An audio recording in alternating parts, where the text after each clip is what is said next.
ritual and myth, the underworld is dark and horrifying and bound to death and afterlife. Some know it as the cosmic headquarters of hell. Others find it an invisible place of transformation and passage. But there's more. Every day, an uncommon clan commutes from light to shadow, willing workers as diverse as nuns and salt miners, priests and jailers, archaeologists and rat catchers. Many make a living in the realm of the dead, through cities of the dead.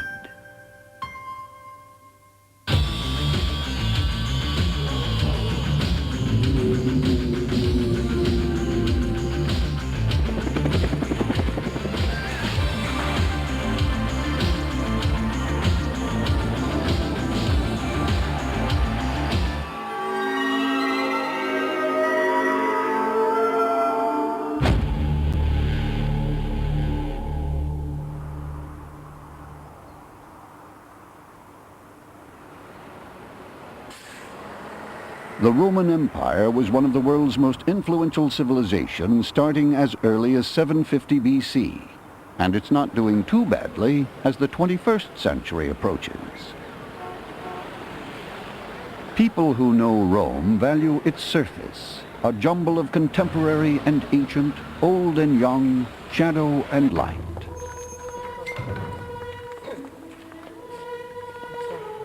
Others go deeper, to spend their lives in the holy city's invisible places. Beyond the walls of ancient Rome, then straight down, a city below the city is home to almost 1 million dead. Relatives wrapped corpses in linen and put them in tombs that often already held family members. The dead were buried but not forgotten. A pagan group called the Cult of the Dead held raucous banquets underground on the anniversary of a death.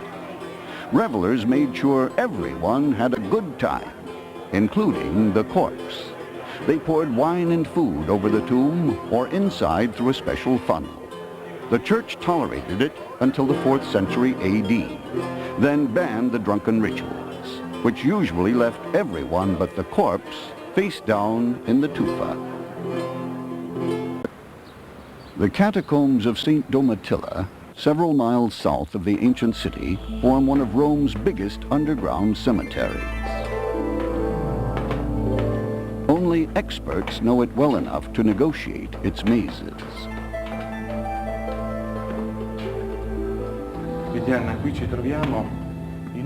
Here's one of the more interesting places in ancient Rome.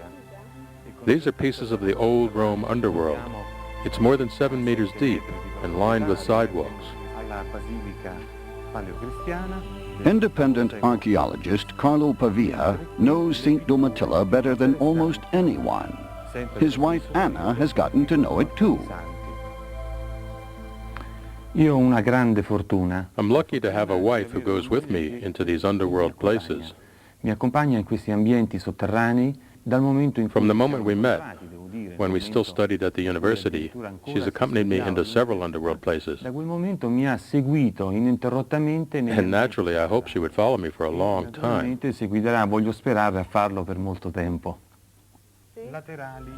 She still joins Carlo on some of his working trips, including one that could have been their last. We came to this splendid place full of pictures, painted walls, beautiful things to see. Then we started back the way we came. Suddenly I stopped. Something was wrong. I looked around and everything looked the same. Confusion hit me. My wife asked, "What's the matter, Carlo?" "We're lost, but let's stay calm or things will be even more dangerous." We remembered a group of 40 school children who years ago got lost here. Only one escaped, coming out 35 kilometers from the room we're standing in. We went ahead and tried to recall the most important points we saw on the way in.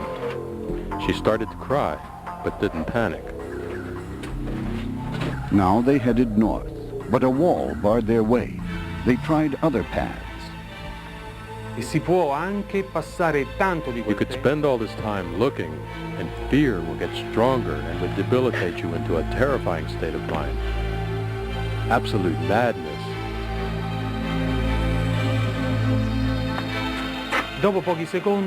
After a few seconds, with a bit of mental visualization, with a bit of self-control, we realized we'd only find our way out with our senses.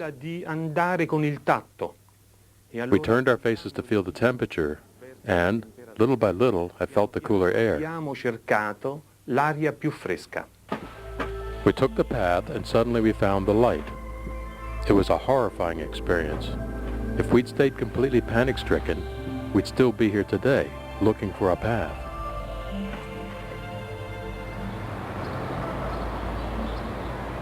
It works for people, too.